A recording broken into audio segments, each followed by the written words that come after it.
My mom left my dad when I was 17, I'm 29 now, and had a new boyfriend literally straight away. We all suspected that she was cheating with this dude beforehand, but there was never any proof, and she even to this day refuses to admit it. She had 2 more kids with this guy. When my mom and dad broke up, I moved out to live with my dad, who had moved back in with his parents. The major reason for this was because she told me to leave as I kept fighting with her new dude. I really did not want to deal with a new guy in my mom's life, and I was really upset that she didn't give a shit about how much pain my dad was in. When she told me to leave, something in me changed, and I am still unable to forgive her. That solidified BC. My 14-year-old sister stayed with my mom for a year and then begged to come and live with my dad because she hated it so much at my mom's place. And my sister and mom were close, so for my sister to feel that way, it must have been bad. Since I was 18, my grandparents kept pushing me to start a business. BC. I liked to tinker and had built a few specialized tools for a niche construction industry that my dad was in, and they saw potential in me. They gave me a lot of money as an investment. Actually, their mortgaged their house, that's much they believed in me, and basically, I majorly lucked out and managed to land some national contracts at 24 that turned into more than a few millions of dollars over a few months when the business boomed. The profit trajectory has risen since then, and basically, I'm living a life I never thought would be for a schmuck like me. I moved my dad, sister, and grandparents out to the East Coast a couple years back, and we've started a new life. I am surrounded by people who see and saw the best in me, and I'm grateful so much. BC. I was seriously messed up after my mom blew our family apart. For the last couple years or so, my mom has been on my case to reunite with her. She is getting increasingly more insistent that I go visit her and her boyfriend and kids, and keeps trying to guilt trip me because my sister has a much more privileged life now and my younger 2 half-siblings don't. She keeps telling me that even if I don't forgive her, I should look out for the kids as they're innocent in all this. She made her bed and she can lay in it, but the guilt eats me alive sometimes. I just can't forgive her though. My husband and I don't want kids. My mother-in-law is big into family in the traditional sense. She has been pushy with us about having kids since we got married.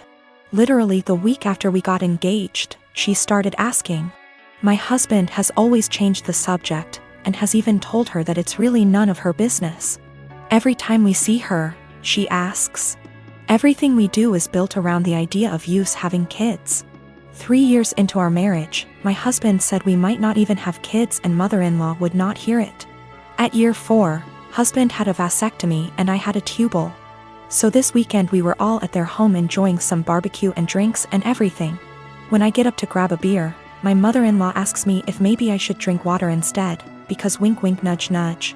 You never know. I was annoyed by this and said, there's really no chance. Mil, all wide grin, said, oh come on. It's time for you two to finally get serious. Put down the beer and tell us when we can finally expect you two to finally make your family official. I said we've been official for about 5 years now, Mil, and drink the beer. Husband laughs with me. Mother-in-law gets more annoyed and says, you won't be real last names until you bless us with babies. Husband repeated.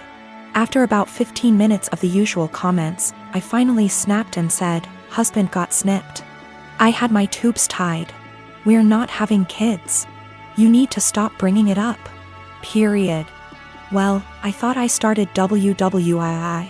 She started crying and stormed off. Family looked at us with disgust and stormed off to comfort her. We left. Party kinda ended. The social media bullshit started shortly after. Vague posts, links about how motherhood is a woman's greatest calling, listicles about how unhappy childless women are, etc. Some meme about how I guess I wasn't a good enough mother and won't be graduating to grandmother. It's obnoxious to the point that I just muted all of them. My mother-in-law finally called me this morning and told me that she was willing to put this all behind us if husband and I came over, and listened to her reasons that we really need to have kids. I told her no, that we are tired of her pushing this on us, and then she said, you two aren't prepared to be real, last name S. I'd like a refund for what we paid for the wedding. It wasn't that much. It was like $400 for the rehearsal dinner. I hung up on her. When recounting this to my friends, a few of them said that I was the asshole here for dropping it like that. But I don't think she was ever going to drop it if I didn't finally make a serious, direct comment about it. I am a hiring manager at a tech company and I was hiring for summer internships a little while ago. We had a guy, about 19 years old, applying for a summer internship between his freshman and sophomore years of college. It was a virtual interview over Zoom because of COVID. A minute or two in, when I was introducing myself, his mom came in and introduced herself and started talking about her son's work ethic. I thought it was a little strange. I said something polite about wanting to hear from him. She just didn't get the hint and kept coming into camera frame during the interview and interrupting her son to answer questions for him. I asked a few technical questions which he seemed to answer well and then cut the interview fairly short. I thought that was all over and done with until I'd gotten an email from a woman, a month later, asking about her son's application. She seemed offended he hadn't gotten an acceptance or rejection. It bothered me. I felt bad for the kid honestly. Way back when I was a teenager, my mom used to pull the same shit. But luckily she only did that when I was 15 and working for a day camp. Not when I was an adult applying for engineering jobs. But I felt like this poor kid was getting his chances ruined because his mom wasn't giving him the chance to apply on his own. I sent an email back saying I was not at liberty to send information about an application to anybody but the applicant. I also asked HR to send an email to the kid saying sorry, but we were not making him an offer. It is something we usually do, but his rejection email must have slipped through the cracks with all the COVID craziness. Anyway, after we sent that, I got a phone call from his mom. She had a forwarded copy of the email. And she was demanding answers. I said that I could not comment on the guy's performance in the interview to her as she was not the applicant. If he wanted to reach out to me, I was happy to give him some feedback. However, I could say that regardless of his performance, her presence in the interview took him out of consideration for the position.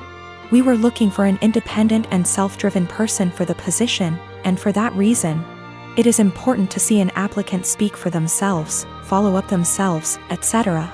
I also said that, as a piece of advice, every hiring manager I've met in my career who sees someone other than the applicant answering questions during an interview, following up on the applicant's behalf, etc., would also put their resume in the do not hire pile. Since, while the applicant may be skilled and motivated, they need the ability to demonstrate those traits themselves. She blew up at me over that, kinda cussing me out to the point where I hung up. I am 22 female, and I work full-time at a local steakhouse-style restaurant. There's a policy with the employees regarding free food based on the length of your shift, and the other day I was working a double, which meant I got 2 free meals, one at the end of my first shift and one at the end of my second.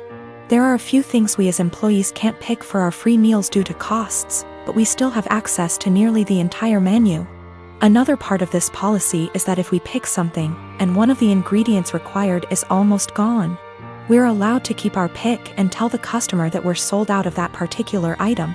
This applies to all sides, salads, soups, etc. Usually though, if we say we're out, we really did run out regardless of employee meal picks.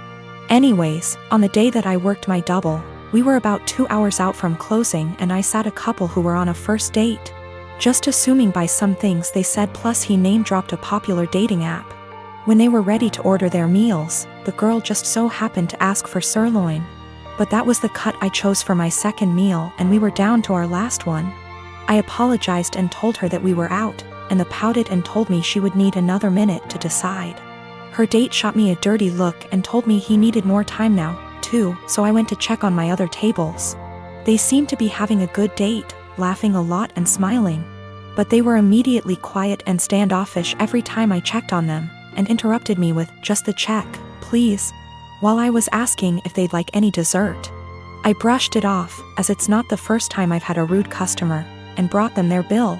He wrote a big 0 on the tip line and a little note that read, "Thanks for ruining my date. Hope your night sucks too." I told my coworkers during closing, who all agreed the guy was being an ass. But when I called up my dad the next day and the topic of work and those particular customers came up, he told me I should have been less selfish and just let the woman have the sirloin and that I should have picked something else. He told me they didn't handle it very well, but that young lady had probably been looking forward to that steak. You knew you could have given it to her and you didn't. I'm honestly a little disappointed in you. That really hurt my feelings, and I've been wondering if I was actually in the wrong. I don't believe it was a money thing. The guy ordered a pretty expensive seafood dish and the girl had one of our pricier cocktails. The sirloin is not our cheapest steak option. Yes, I'm aware that it's a weird policy. But it's our policy, and my bosses encourage employee satisfaction so that we can ensure customer satisfaction. I do not eat steak for free every day I work there. I have it once every 1 to 2 weeks.